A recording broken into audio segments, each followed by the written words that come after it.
जो 3 महीने का काम हुआ, इसके लिए 120 लाख टन, 1,20 लाख टन इतना ये अनाज दिया गया। अब जो बड़ी 5 महीने की योजना है तो 203 लाख टन, यानी 2,03 लाख टन इतना अनाज दिया जाएगा। और दाल पहले 4,60,000 टन दी गई, अब 9,70,000 टन चना दिया जाएगा। इस योजना का खर्चा 1,49,000 करोड़ रुपए है।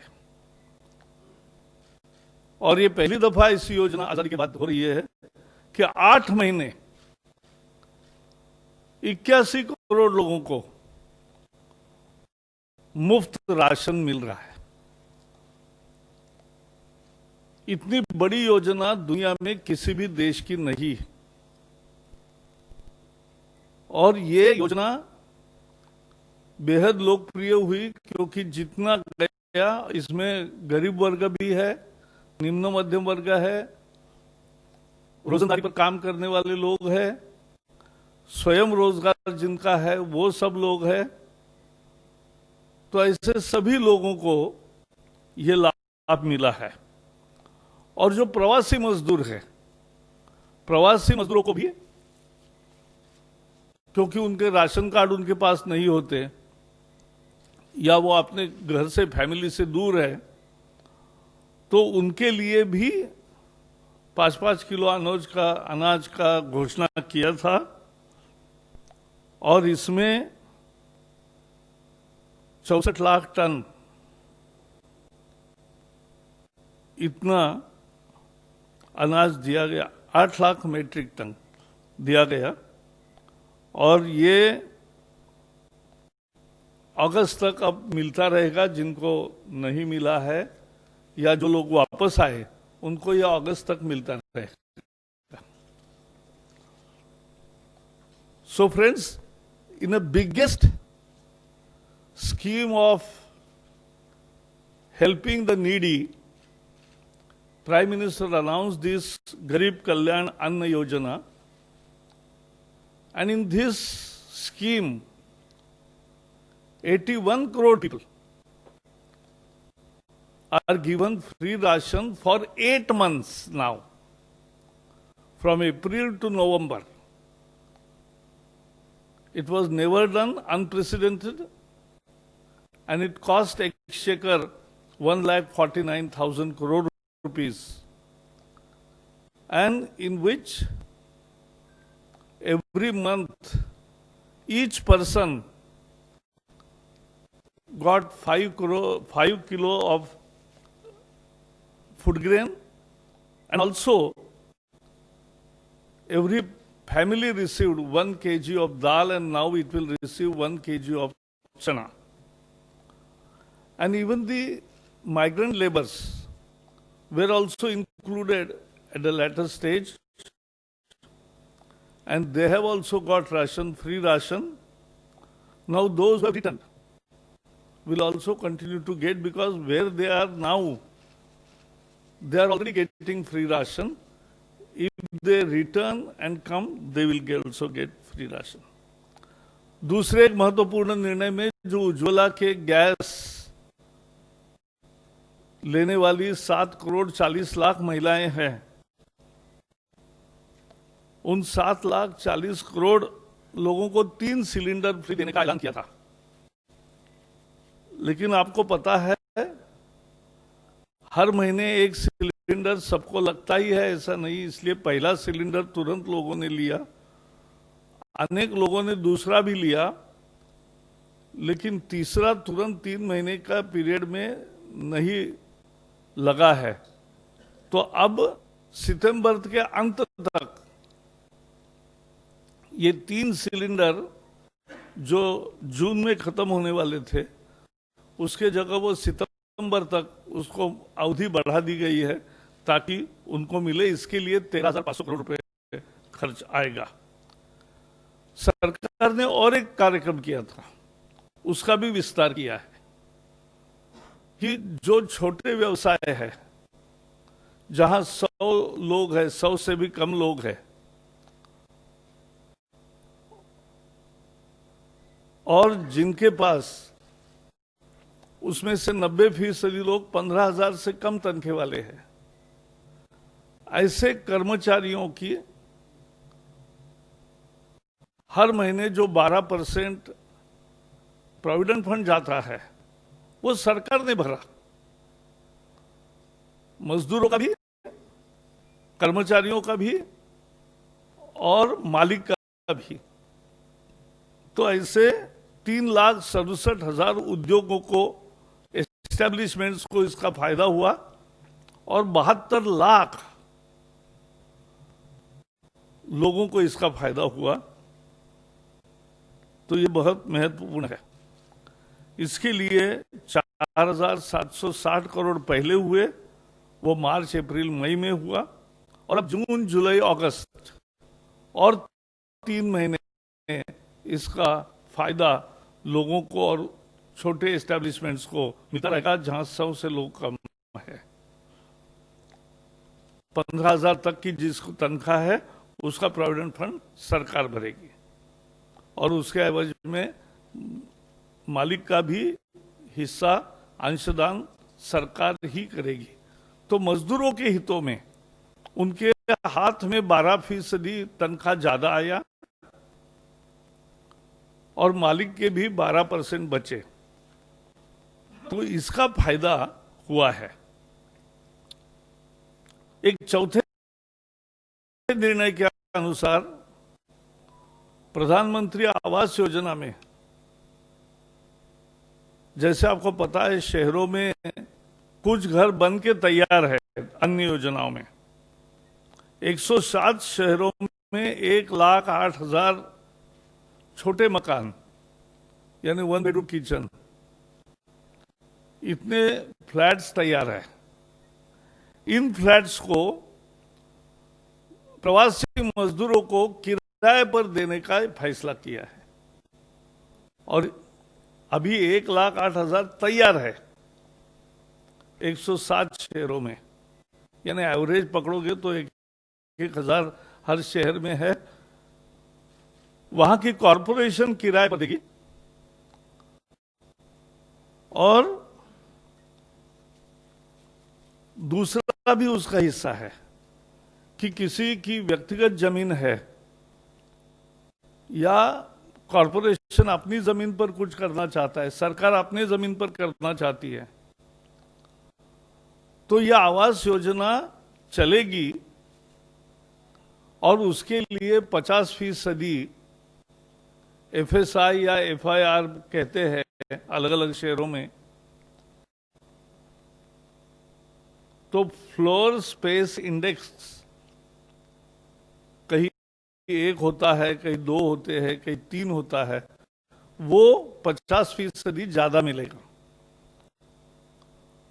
कल्पना यह है कि लाखों घर बने, और पहले चरण में और 1,15,000 घर ऐसे बनेंगे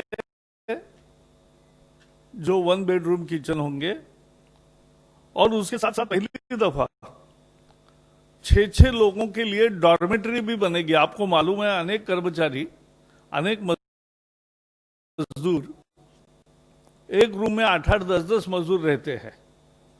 उसके जगह 3 पायदान पर उनको ठीक रहने की व्यवस्था हो, तो ये डॉर्मेटरीज भी बनेंगे, और ये भी 1,35,000 लोगों को अकोमोडेट करेगा।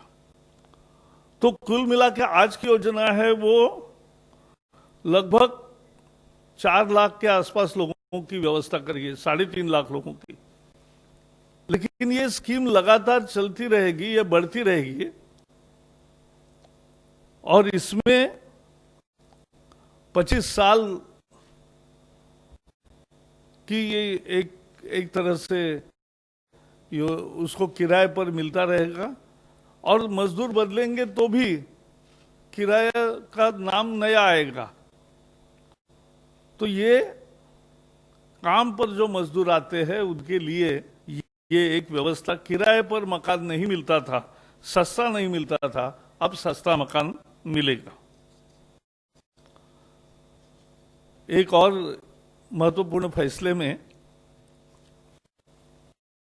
भारत की जनरल इंश्योरेंस कंपनीज 3 पहले से है, सरकारी है। National insurance company, oriental insurance company, United insurance company. इनमें सरकार 12,750 करोड़ रुपए का निवेश करेगी। This is a program of recapitalization of these insurance companies so that they become more stable. एक स्थिरता और मजबूती आए, इसके लिए ये 3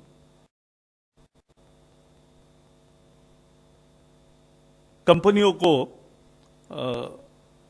निवेश उसमें, यानी उनको जो कैपिटल है उसकी रिकैपिटलाइजेशन की योजना में उनको मदद मिलेगी। अंत में आज मेरे साथ तोमर जी है, क्योंकि कृषि क्षेत्र के लिए इस आत्मनिर्भर भारत के पैकेज में बहुत बड़ा हिस्सा है। और आज जिसका कैबिनेट ने फैसला किया वो 1 लाख करोड़ का इंफ्रास्ट्रक्चर है, और उसमें कर्जा भी है, मोरेटोरियम भी है और इंटरेस्ट सबवेंशन भी है। इसके डिटेल्स अब तोमर जी बताएंगे, मैं उनको दरखास्त करता हूं।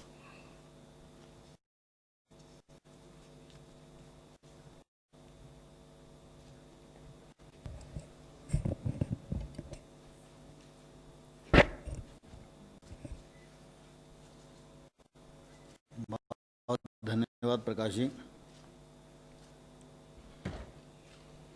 जैसा कि माननीय जावड़ेकर जी ने मंत्रिपरिषद के सभी निर्णयों को आपके समक्ष रखा है, कृषि क्षेत्र में जो महत्वपूर्ण निर्णय हुआ है उसको थोड़ा इस अवसर पर मैं विस्तार देना चाहता हूं। हम सब लोगों के ध्यान है कि कोरोना वायरस के संकट के इस दौर में कृषि का क्षेत्र और ताकतवर बन के उभरा है।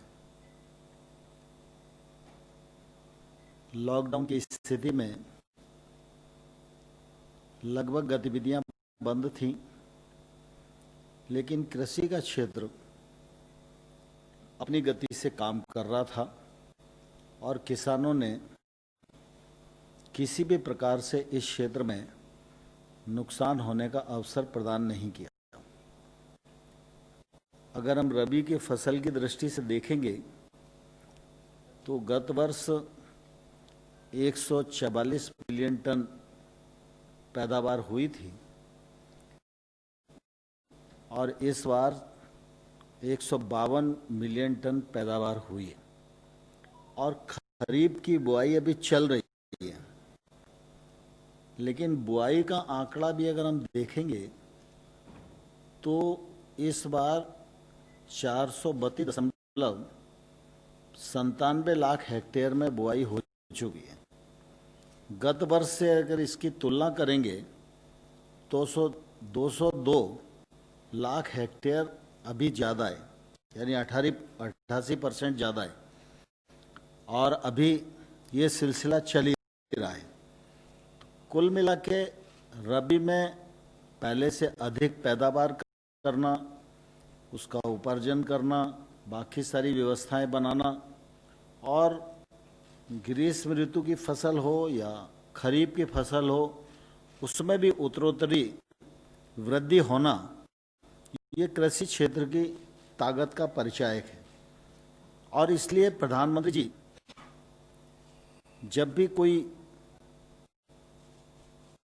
योजना बनाते हैं तो उसमें कृषि और ग्रामीण क्षेत्र का विशेष ध्यान रखते हैं।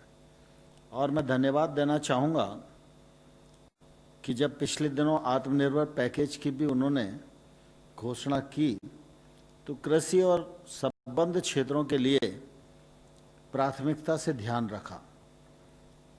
आत्मनिर्भर पैकेज की जब घोषणा हुई तो देश भर में एक अलग प्रकार की ऊर्जा का कृषि और ग्रामीण क्षेत्र में संचार हुआ। और प्रधानमंत्री जी ने सिर्फ अनाउंसमेंट ही नहीं किया, उन्होंने जो कल्पना दी उस कल्पना को मूर्त रूप देने का काम भी भारत सरकार ने त्वरित गति से प्रारंभ कर दिया है। पिछले दिनों 2 ऑर्डिनेंस हुए, यह इसी दिशा में बढ़ता हुआ एक कदम है। किसानों का उत्पादन, व्यापार और वाणिज्य अध्यादेश 5 जून को हुआ। उसी प्रकार से मूल्य आश्वासन और कृषि सेवा अध्यादेश यह भी 5 जून को हुआ। ये दोनों ऐसे ऑर्डिनेंस हैं कि सामान्य तौर पर लोग सोचते तो होंगे लेकिन इस दिशा में साहस नहीं कर पाए, लेकिन आत्मनिर्भर पैकेज के अंतर्गत इन दोनों ऑर्डिनेंस को मूर्त रूप दिया गया। पूरे देश में कृषि फायदे में आए और जो छोटे किसान हैं उनकी ताकत बढ़े, उत्पादन में भी ताकत बढ़े, उत्पादकता बढ़ाने में भी ताकत बढ़े, विपणन की दृष्टि से भी उनको अच्छे प्लेटफॉर्म मिले और वो प्रोसेसिंग में भी जाएं, पैकेजिंग में भी जाएं। इसके लिए 10,000 एफपीओ बनाने की प्रधानमंत्री जी ने घोषणा की थी। और मुझे कहते हुए प्रसन्नता है कि मंत्रिपरिषद ने भी उसको पारित कर दिया और विभाग ने भी उसकी जो गाइडलाइंस हैं वो बनाकर जारी किए। केसीसी की बात आत्मनिर्भर पैकेज में कही गई थी। अभी तक 75 लाख नए किसानों को केसीसी दे दी गई है और 2.5 करोड़ किसानों को और इसमें कवर किया जाना है। पीएम किसान योजना के अंतर्गत 10 करोड़ किसानों को 20,000 करोड़ रुपया जारी कर दिया गया है। आत्मनिर्भर पैकेज में एक महत्वपूर्ण घोषणा थी कि कृषि अधोसंरचना गांव-गांव में खड़ी हो और किसान अपना उत्पादन ठीक प्रकार से रख सके, रोकना चाहे तो रोक सके, जब उपयुक्त उत्पादन उसे बेचने का अवसर मिले, उचित कीमत मिले, तब वह बेच सके। इसके लिए जो अधोसंरचना की जरूरत थी वो ग्रामीण क्षेत्र में उपलब्ध नहीं थी। आवश्यकता तो इस बात की भी है कि ग्रामीण क्षेत्र में रोजगार के अवसरों का सृजन हो और किसान को अपनी उत्पादन का अच्छा मूल्य मिले, इसके लिए प्रोसेसिंग की भी सुविधा होनी चाहिए। लेकिन यह सुविधा भी ग्रामीण क्षेत्र तक इसकी पहुंच नहीं थी। और विशेष रूप से अगर हम देखेंगे तो इतनी मदद के बावजूद भी कृषि का क्षेत्र अपने आप को इसलिए उपेक्षित महसूस करता है कि निजी क्षेत्र का निवेश गांव तक और खेत तक नहीं पहुंचता। ये जो कानूनी बदलाव हुए, इन बदलाव के परिणाम स्वरूप भी निजी निवेश किसान तक, गांव तक, खेत तक पहुंचेगा। और ये पहुंचे इसके लिए ये 1 लाख करोड़ रुपए का पैकेज है। यह पैकेज इसका माध्यम बनेगा।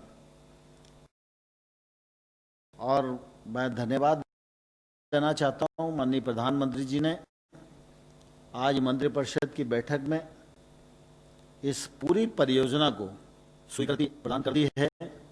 यह योजना भारत के कृषि क्षेत्र में आमूलचूल बदलाव लाने में सहायक होगी। इस परियोजना में 1 लाख करोड़ के ऋण बैंक, वित्तीय संस्थाएं द्वारा cooperative society, FPO, SHG, startup, कृषि उद्यमी या राज्य सरकारों के और अन्य एजेंसियां द्वारा प्रायोजित पीपीपी प्रोजेक्ट दिए जाएंगे। इनमें 2 करोड़ रुपए की ऋण की उपलब्धता होगी, लेकिन 2 करोड़ से अधिक भी बड़े प्रोजेक्ट बनाए जा सकते हैं, लेकिन 2 करोड़ तक के प्रोजेक्ट की क्रेडिट गारंटी और उस पर 3% ब्याज की अनुदान ये दी जाएगी। इसमें पूरी तरह पारदर्शिता रहे, इसके लिए ऑनलाइन प्लेटफॉर्म बनाए जाएंगे। योजना की अवधि 10 वर्ष होगी। इससे निजी निवेश को निश्चित रूप से प्रोत्साहन मिलेगा और इसमें जो योजनाएं सम्मिलित की गई हैं उसमें कोल्ड स्टोर है, कोल्ड चेन है, भंडारण है, साइलोज हैं, ग्रेडिंग और पैकेजिंग इकाइयां हैं, ई मार्केटिंग पॉइंट हैं, पकने वाले चैम्बर्स, वैक्सिंग प्लांट,